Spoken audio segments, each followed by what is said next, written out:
Hello and welcome to this week's myNewsWrap. News from the world of SAP, Microsoft and the world in between.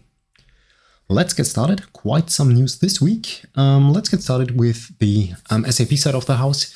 There I have two exclusively SAP specific blog posts that I would like to highlight. First one is by Dennis von Kampen around installing Kyma on Ranger Desktop. So Ranger Desktop is something that I've mentioned already some times ago as an option how to install Kubernetes locally on your system, which is really cool, super fast, and behind the scenes it's working with K3s. And you can install Kyma open source on that Ranger Desktop, and this post guides you through what you have to do in order to do so. There is one thing that is worth to mention. Namely, Kyma 2.0 comes with a new console client. So you have a new dashboard there that's called Bussola.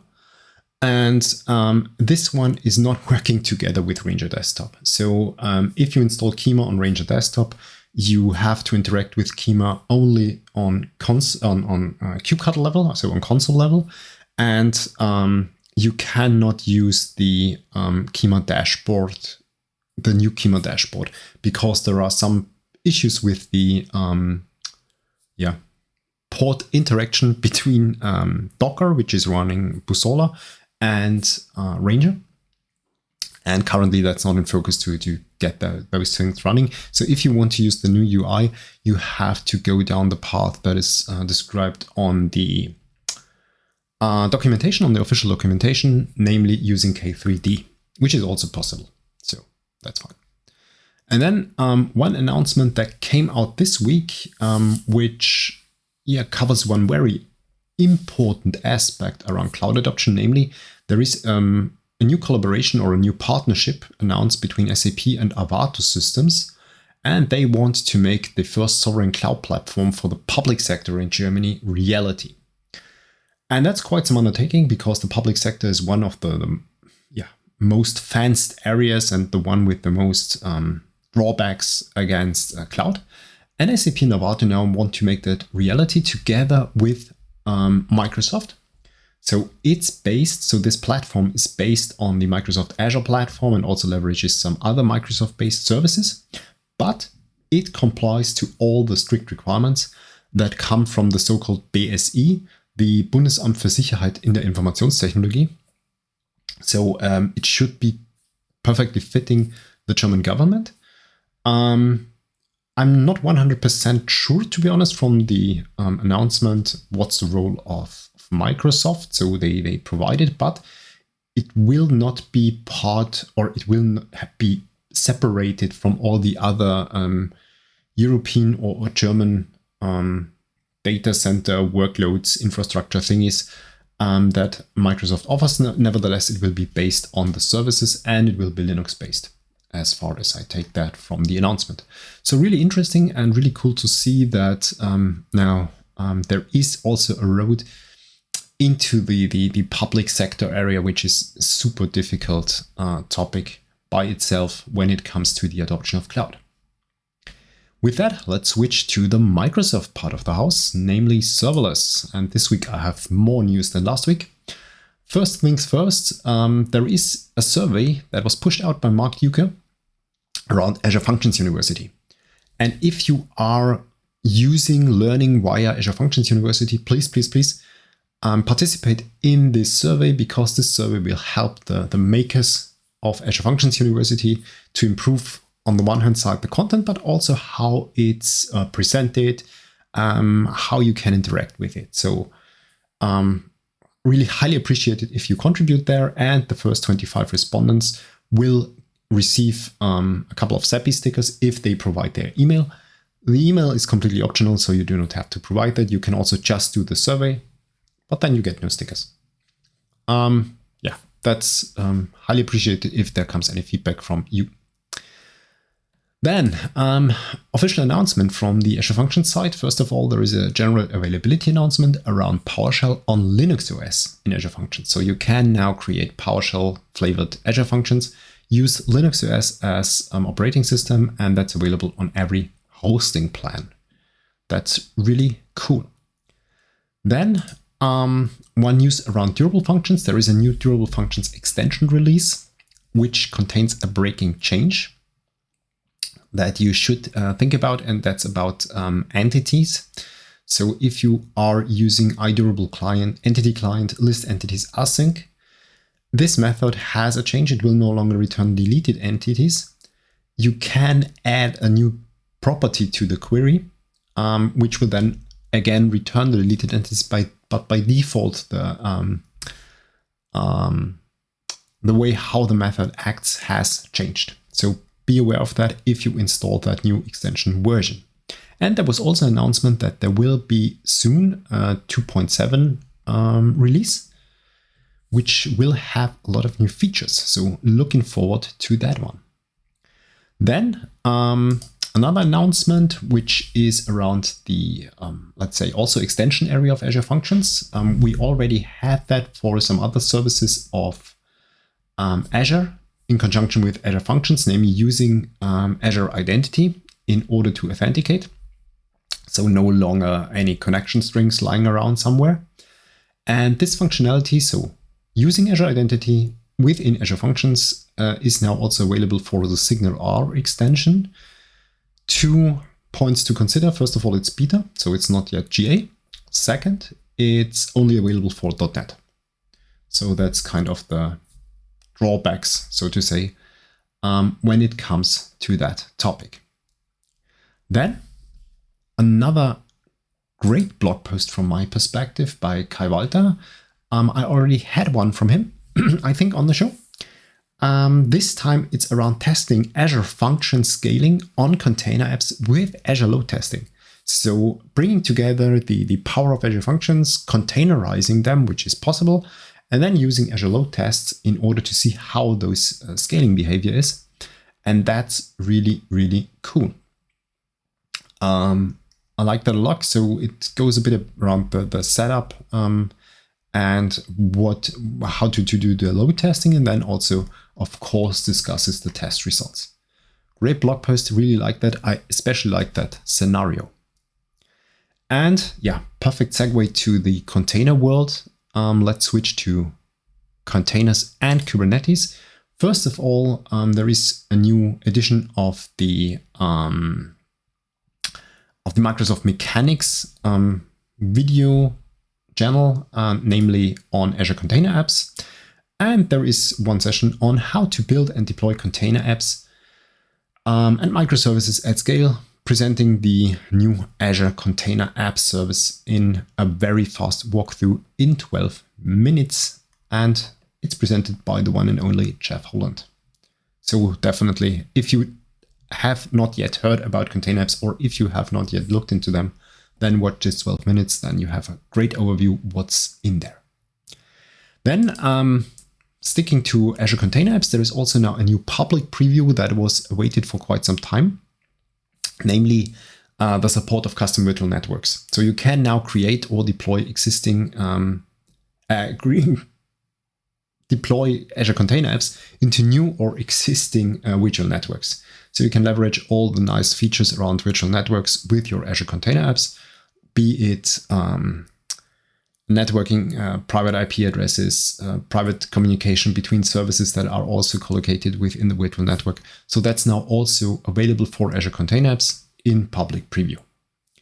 In this context, there is also one repository that got updated due to that, namely by Dennis Zielke, the blue-green deployment with Azure Container Apps. Of course, leveraging GitHub Actions. So this repository now also takes into account this new possibility to deploy it to virtual networks. Then another deep dive of a topic that I mentioned 1 or 2 weeks ago, namely workload identities on AKS, which is now the way to go when it comes to managed identities for your pods and services. And this blog post by Gerd Becke really goes into the depth and describes in detail what's all about those managed identities or workload identities, how to set things up, how to get things running within AKS in order to leverage this functionality. So if you are using AKS, if you are in that area, then that's definitely a go-to blog post from my perspective in order to get insights on that topic. Then one more, generic blog post, not super new, but I came across it this week. A very interesting read with a look behind the curtains on how Kubernetes validates custom resources. So this blog post really guides you through in depth how Kubernetes does that, what mechanisms are used. And if you're working with Kubernetes, if you're really interested to dive into this depth of the mechanics in Kubernetes, then definitely worth a read. Then another functionality or another tool that you can use for Kubernetes deployments is Kubescape. I referenced that one already some time ago on with respect to CI/CD integration. So Kubescape allows you to have compliance checks of your Kubernetes deployments in your CI/CD pipeline. And now with the Visual Studio extension that is presented within the blog post, you can now already have your feedback loop one step earlier. So you install the Visual Studio extension within your Visual Studio code. This will then probably also install or download the Kubescape prerequisites that you need. Then you choose the compliance framework that you want to use. You open your YAML files that you use for your deployments. And then you get the checks and you can correct and fix all the problems that come along. So that's really, really cool thingy. I think really helps a lot. With that, let's go to the services around Kubernetes. There is a new release of the Open Service Mesh, and it's a 1.0 release. So there is a very important milestone that was reached for the Open Service Mesh. So it's now really a 1.0 release, which is important, especially for the adoption, because this now represents a certain maturity of the service. If you are thinking about using service meshes, if you are currently evaluating, let's say, Istio and Linkerd, then now I think OSM, Open Service Mesh, is also something that you should take a look at, especially due to the fact that it's now a 1.0 release. And then also a new release around KEDA. There is a new release out there. It's a version 2.6.0, which brings in quite some new scalars and a lot of improvements, of course, as usual. And there is one scalar that I want to highlight, and that's the Azure Application Insight scalar. So that's kind of, let's say, the pendant to Prometheus. So you have a very generic way now to scale workloads based on the metrics that you define within Application Insights. That gives you a lot of flexibility, a lot of options to do your scaling. From my perspective, I see the power of that scalar, but there is also a price that you pay because there is some kind of indirection. So you do not directly scale based on, let's say, messages from a message broker or a queue, but you have some indirection, which I would say is something that you have to think about if that's the perfect way. But if you need the flexibility, that's really a super cool addition from my perspective. Now with that, let's switch to the area of DevOps and GitHub. First of all, GitHub Actions. There is now the option to reuse workflows locally or reference reusable workflows locally, which means you do not have to reference some generic path or some full-blown path within your GitHub Actions workflow file. But if the workflow is also located within the same repository, then you can call the workflow directly with a path file name way.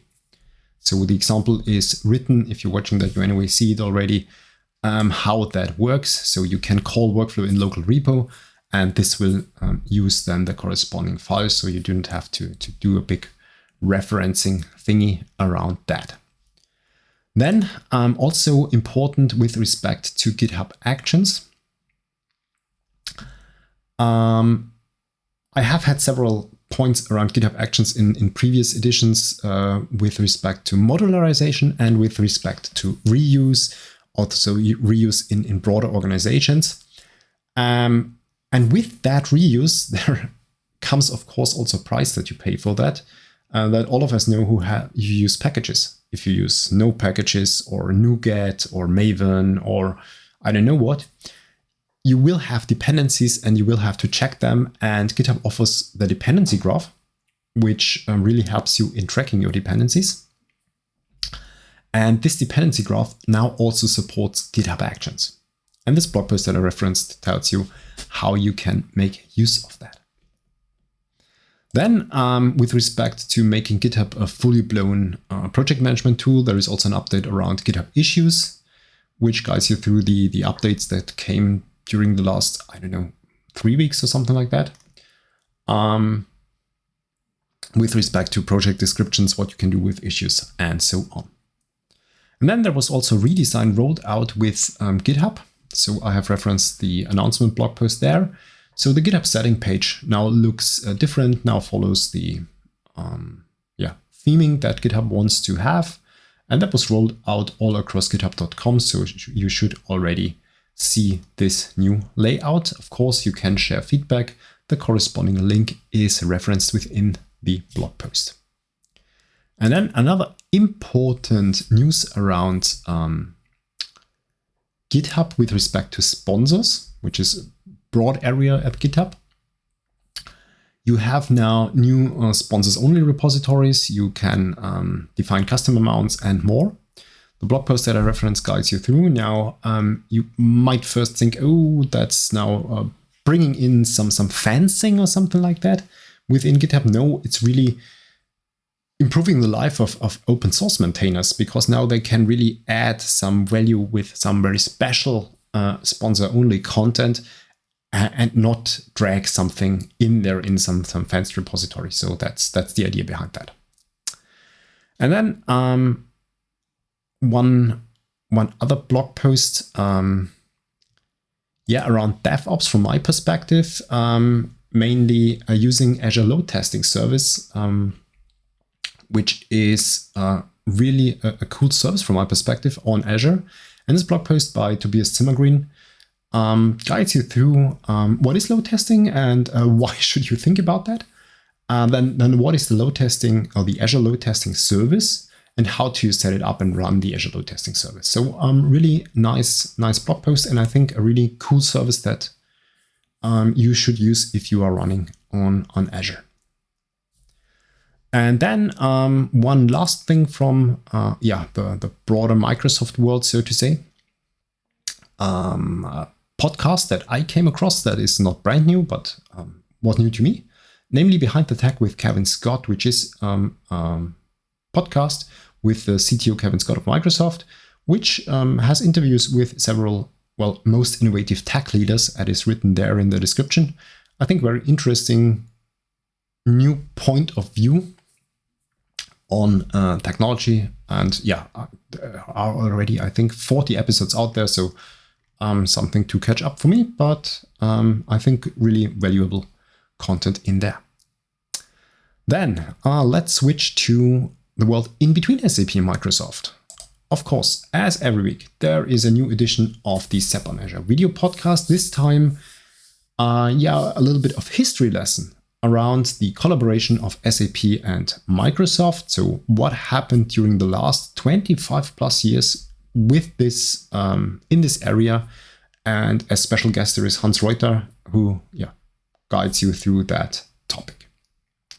Then a very promising blog post on the SAP community around SAP and Microsoft Teams integration, to be precise, SAP SuccessFactors and Microsoft Teams integration. This first blog post is kind of setting the stage with a preface and scenario description or scenario introduction, guiding you through the topic, what's planned, and also describing the, of course, the scenario that will be covered, and also the blog post series structure. So this will be a quite extensive one around setting everything up from a technical perspective and going then into the depth of, let's say, Azure Directory, OAuth handling, and so on and so forth. Scenario, I think, is no rocket science. It's about leave requests or time off requests. But I think it's a very natural scenario where teams as well as success factors and this integration around that really makes sense and gives a lot of benefit to the users. And then another blog post from the area of SAP and Microsoft, more the infrastructure side, namely protecting the SAP workloads on Microsoft with Microsoft Sentinel. So something that you really have to keep in mind when deploying workloads on Azure, because it's not just pushing this sub workload to the Azure cloud and running it on virtual machines and using the disks on Azure, but it's about the additional services that you can use and that will bring in additional value to your setup. And one of them, from a security perspective, is Microsoft Sentinel. And this blog post that I've referenced here guides you roughly through, what is Azure Sentinel all about and how does it help you with your layering of your SAP setup with respect to security. Now, with that, let's switch to the area of learning and events. First of all, another super high quality video around WebAssembly in German by Golo Roden, so by the Native Web. It's about WebAssembly learning, so learn WebAssembly in 100 minutes. It's an introduction, but as usual, super great. And I think WebAssembly is one of the hot topics, and Golo gives a great introduction into that one. Then, if you're working with Kubernetes, there is a completely free Kubernetes developer workshop available, which guides you through a lot of interesting and important topics around deploying Kubernetes, container registries, deploying backends, basics around networking, and so on and so forth. I've referenced that workshop in the show notes. So if you are, or if you're going to dive into the area of Kubernetes, then I think that's definitely worth taking a look at. And then another update, if you want to become Microsoft certified, there is an update on the poster, the certification poster, which outlines all the different certifications that are available and the different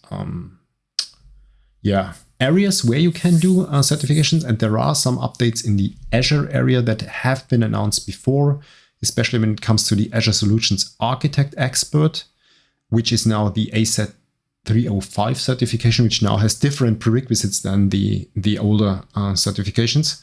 So if you are planning that, take a look at that one. At least that was the most important thing that came to me. Of course, there are also there is a new specialty a certification around Cosmos DB. I think I mentioned that also some time ago. But that's, if you're planning to do a certification, take a look at that one.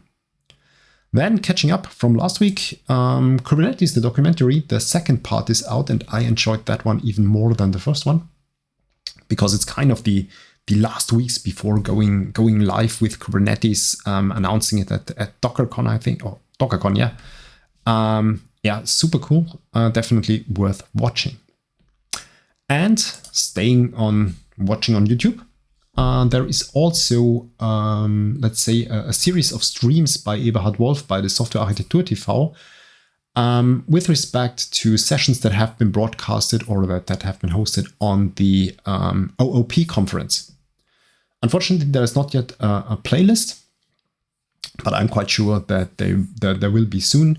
Otherwise, you have to check the videos in the channel, which kind of have OOP in the description. So there are quite some interesting ones in there. Then some events that will come up. One that thankfully Gregor Wolf made me aware of,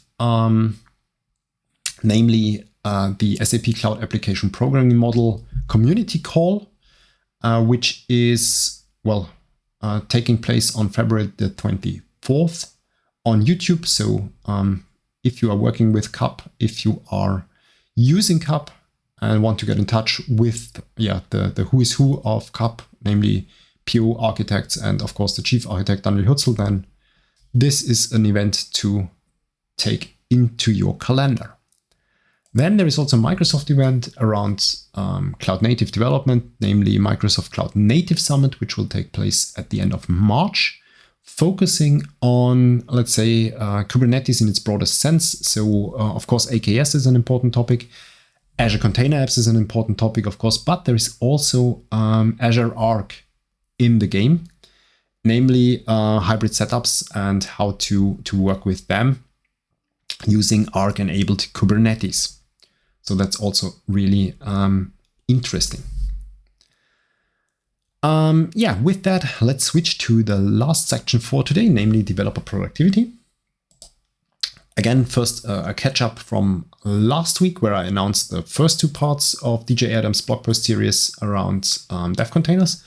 Now this week, the third part is out, bringing everything together and seeing containers in action. As the first two parts, super valuable, super interesting, and maybe something that might be adopted by the Azure Functions University, depending on the survey that I've mentioned before.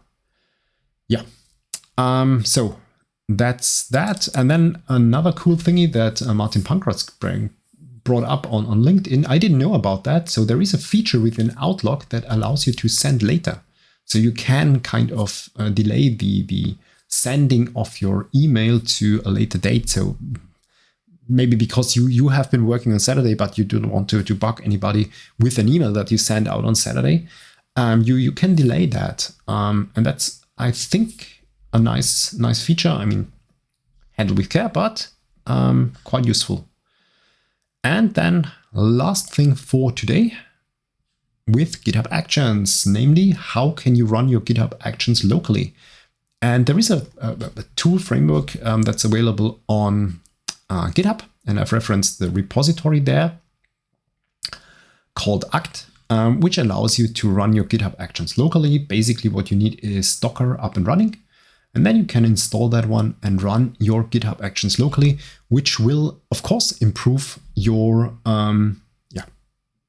developer flow and also the speed of your feedback cycle if you develop something. So that's quite cool. If you're using GitHub Actions, then I think that's definitely worth a look. And with that, I'm at the end of this week's session. I hope I had some interesting news for you, some stuff to catch up in the following days. And with that, I wish you a great Saturday, an even greater Sunday, a successful next week, and see you next Saturday. Until then, bye.